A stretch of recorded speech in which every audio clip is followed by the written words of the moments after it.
ধারণা করে কথা বলা নিষেধ ইসলামে।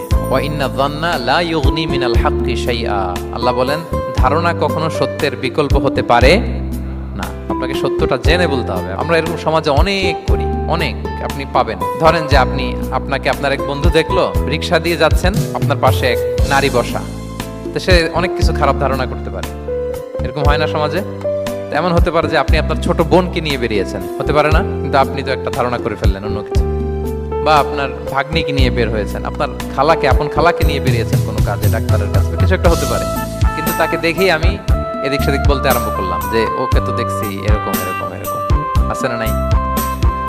আমাদের সমাজে আমি দেখেছি যে কারো যদি ঠোঁট কালো হয় তো মানুষ ধারণা করে নেয় লোকটা মনে হয় সিগারেট খায়। কিন্তু সিগারেট সেবন করা ছাড়াও কারো ঠোঁট কালো হতে পারে কি পারে না বলেন? এগুলো সমাজে প্রচলিত। বিয়ে করার পর ইমিডিয়েট যদি কেউ একটা গাড়ি কিনে বা হুন্ডা কিনে, এটা কি বলে বলেন তো?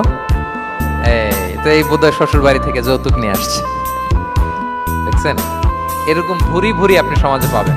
আন্দাজে ধারণার উপরে আমরা অনেক কথা বলে ফেলি, কিন্তু নিশ্চিত না হয়ে আপনি কোনো কমেন্টসে যেতে পারবেন না, এটা একেবারে নিষেধ।